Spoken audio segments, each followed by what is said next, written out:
واصبر نفسك مع الذين يدعون ربهم بالغداة والعشي آمنت بالله صدق الله مولانا العظيم قال الله تبارك وتعالى في تنزيله بسم الله الرحمن الرحيم إن الله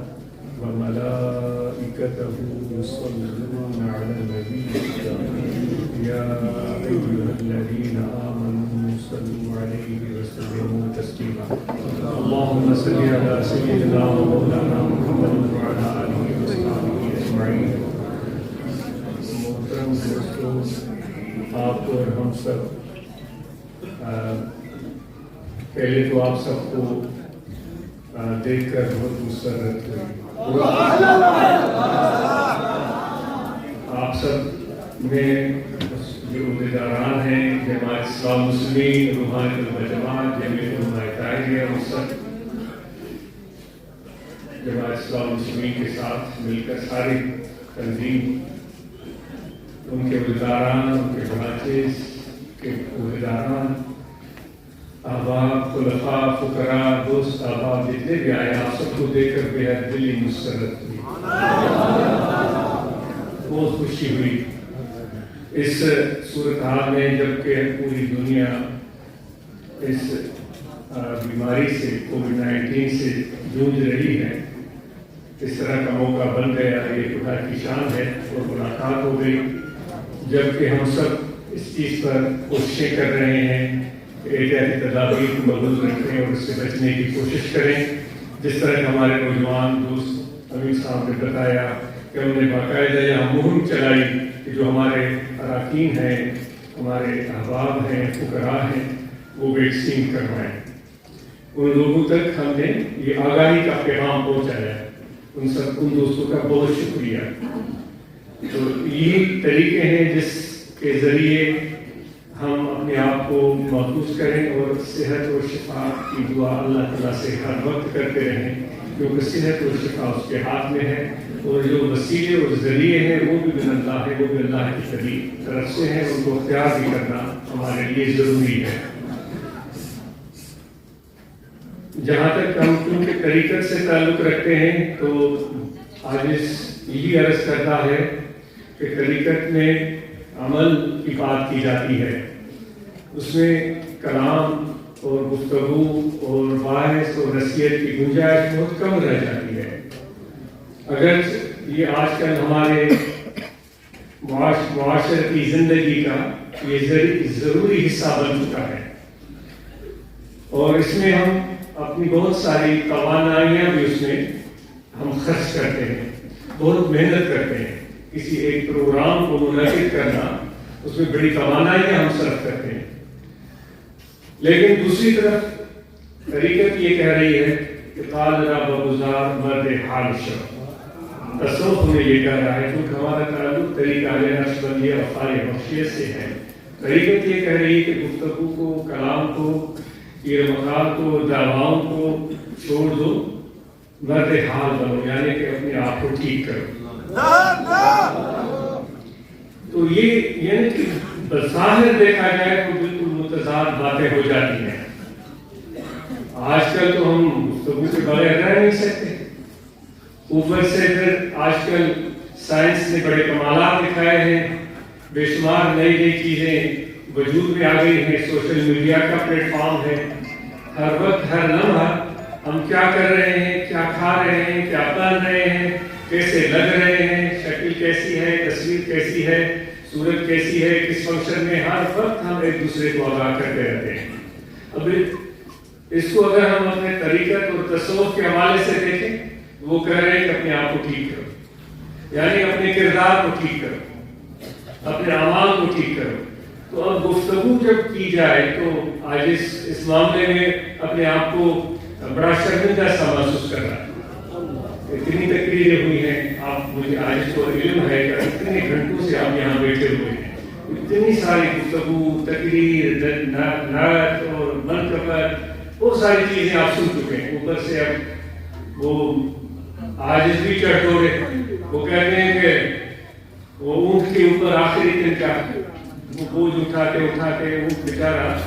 چپ کر کے بیٹھا ہوا تھا وہ بوجھ اس پر لاتے جا رہے تھے. اونٹ کو پتہ ہی نہیں تھا کہ کیا چیزیں ڈالی جا رہی ہیں. وہ صرف بوجھ محسوس کر رہا تھا. وہ بیچارہ اونٹ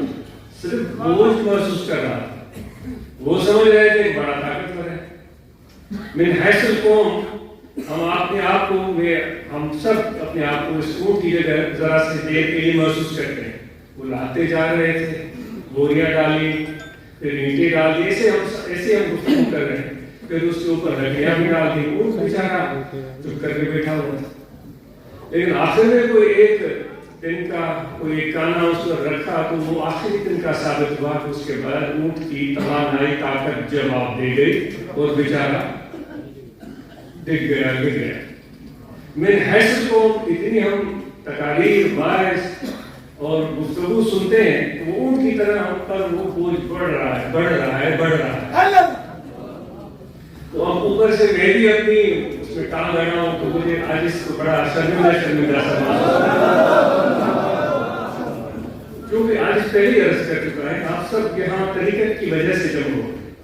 وہ طریقت کہہ رہی ہے کہ تین مقام کو چھوڑ دو. کم از کم اتنی بات تو ہمیں سمجھ میں آ جانی چاہیے, جتنے بھی ہم سب بیٹھے ہوئے جس شعبے سے تعلق رکھتے ہیں, اتنی بات اس وقت ہمیں سمجھ لینی چاہیے. بہت ساری چیزیں ضروری بھی ہم کر رہے ہوتے ہیں اور کچھ غیر ضروری بھی. آپ کو گفتگو ملول تو قبول کر رہی ہوگی, مجھے یہ بھی فکر ہو رہی,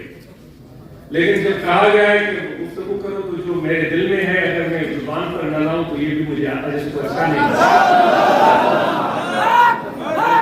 تو اب مجبوری ہے, آپ کو بولنا پڑے گا. تو اتنی ساری چیزیں ہم کر رہے ہیں اس زندگی میں, ہم سب بہت ساری چیزیں. آپ سے سوال ہے, نوجوانوں سے سوال ہے, تجربہ کار اسکالر پڑھے لکھے لوگوں سے سوال ہے, پروفیسر اساتذہ سے سوال ہے, مرد اور خواتین سے سوال ہے, نوجوان بچیوں اور لڑکوں سے سوال ہے کہ جتنی ساری چیزیں ہم کرتے ہیں ان میں ضروری چیزیں کتنی ہیں. دن میں ہم جتنے بھی کام کرتے ہیں, جتنی بھی چیزیں کرتے ہیں, اس میں ضروری کتنی چیزیں ہیں اور غیر ضروری کتنی ہیں. ایک دن تو بیٹھ کر حساب کرنا چاہیے. عمر فاروق رضی اللہ تعالیٰ عنہ کا ایک مشہور واقعہ ہے کہ عشاء کی نماز کے بعد جب بستر پر بیٹھتے تھے تو پورے دن کا حساب لگاتے تھے. صبح میں نے کیا کیا, دوپہر کو کیا کیا, شام کو کیا کیا. جو اچھی بات نہیں ہوتی تھی تو وہ مانتے تھے اس وقت بیٹھ کر, جو اللہ اگر میں غلط کر رہا ہوں تو مجھے معاف کیجیے گا, وہ مانتے تھے کہ یہ صحیح نہیں. تو اتنی ضروری اور غیر ضروری سب ضروری چیزیں تو ہوں گی, یہ کیسے ہو سکتا ہے؟ یہ تو بڑا بہت مشکل کام. اچھا, اس سے بھی آگے آتے ہیں. میں آپ سے گزارش کرتا ہوں, میں اپنے آپ سے گزارش کرتا ہوں, جو کچھ ہم کر رہے ہیں اس میں صحیح کتنا ہے اور غلط کتنا ہے, آپ سے سوال. تو اس پر ہمیں سوچنے کی ضرورت ہے. ایسا تو نہیں ہے کہ خدا ہم سے کچھ چاہ رہا ہے, اللہ تعالیٰ کی ذات ہم سے کچھ چاہ رہی ہے اور ہم کچھ اور کر رہے ہیں, اور ہم اپنے لیے سمجھ رہے ہیں ہم تو خدا کو راضی کر رہے ہیں. تو بات پھر وہیں پر آ جاتی ہے کہ طریقت کے حوالے سے ہمیں مرد حال بننا ہے. مرد حال وہ ہے جس کو اس لمحہ, جس گھڑی میں ہم یہاں بیٹھے ہوئے ہیں, ہم سب کو اس کا علم ہو اس وقت ہماری ذمہ داری کیا بنتی ہے. اس لمحہ اس گھڑی میں میری ذمہ داری کیا بنتی ہے, اس ذمہ داری کو پورا کریں. تو مرد حال بننے کی ہمیں بہت ضرورت ہے. اور پھر جب یہاں سے اٹھیں اس وقت بھی ہمیں پتا ہو کہ خود اللہ کی طرف سے, اللہ تعالیٰ کے رسول کی طرف سے اس وقت میری ذمہ داری کیا بنتی ہے. اور پھر جب ہم گھر پہنچے اس وقت بھی ہمیں اس چیز کا پتا ہو کہ اس گھڑی میں جو آنے والی ہے, آدھے گھنٹے کے بعد, 1 گھنٹے کے بعد یا اس سے بھی زیادہ دیر, اس وقت میری ذمہ داری کیا ہے. اس طرح اس گھڑی میں اگر ہم جینا سیکھ لیں جس گھڑی میں ہم موجود ہیں, اور اس گھڑی میں اس کام کو پورا کر لیں تو ہماری زندگی بہت آسان بن سکتی. تو جو اراکین ممبران نے آواز سنا ہے بہت حوصلہ افزا ہے. اتنی برانچز کا قیام یہ حوصلہ افزا ہے. ان برانچز میں کام یہ حوصلہ افزا ہے. ان برانچز میں قرآن مجید کی تعلیم کا اہتمام یہ بڑی خوش کن بات ہے. ان برانچز میں نماز کی تلقین اور نماز کی ادائیگی اور پھر ذکر کی تلقین اور ساتھ میں ذکر و مراقبہ کا اہتمام یہ بہت دل خوش کن ہے۔ اس بات پر ان سب برانچز کے اور صبح اس زون 1 اور زون 2 کے عہدیداران کو مبارک ہو، آفرین ہو، شاباش ہو کہ آپ اپنے اس کام کو جاری رکھیں، اس کام کو محبت اور سچائی سے خلوص سے بڑھاتے رہیں، لیکن اس کے ساتھ ساتھ ہم وہ بھی کریں جو کہ واقعی اللہ تعالیٰ نے ہمیں فرمایا ہے جو کہ تم سے تمہارے ذات کے بارے میں سوال کیا جائے گا، کیا میں غلط کر رہا ہوں، کیا میں غلط کر رہا ہوں؟ خدا کہہ رہا ہے کہ میں تم سے تمہاری ذات کے متعلق پوچھوں گا اور پھر تمہاری اولاد کے متعلق پوچھوں گا، آپ بتائیں کیا میں صحیح کر رہا ہوں یا غلط کر رہا ہوں؟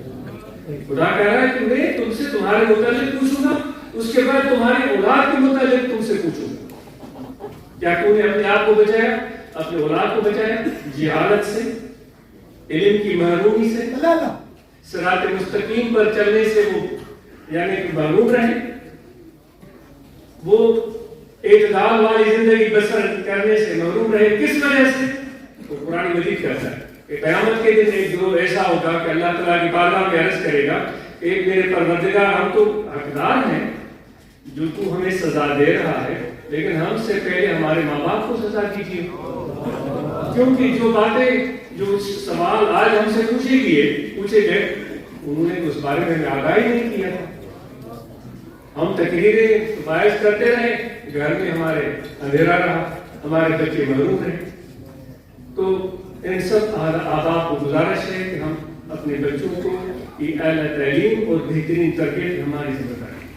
حضور علیہ السلام نے فرمایا کہ بچے جب عاجز بولتے ہیں اس میں بیٹے بھی شامل ہوتے ہیں، بیٹیاں بھی، کیونکہ ہمارے اس نظام میں تفریق بہت ہے، ہم بیٹوں کو ترجیح دیتے ہیں اور بیٹیوں کو ترجیح نہیں دیتے، تعلیم میں،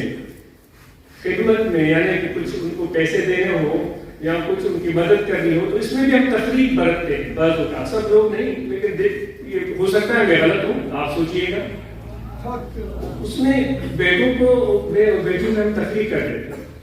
اہمیت دینے میں تفریق کر فرق ڈال دیتے ہیں، ان کی تعلیم دینے میں ہم فرق ڈال دیتے ہیں، بھائی بیٹی ہے اس کو چھوڑ دو، بیٹے کو پڑھا نہیں، جتنے بھی ہم جماعت کے احباب ہم یہاں بیٹھے ہوئے ہیں، ہمیں اپنے بیٹوں کو بھی پڑھانا ہے، ہمیں اپنی بیٹیوں کو بھی پڑھانا ہے،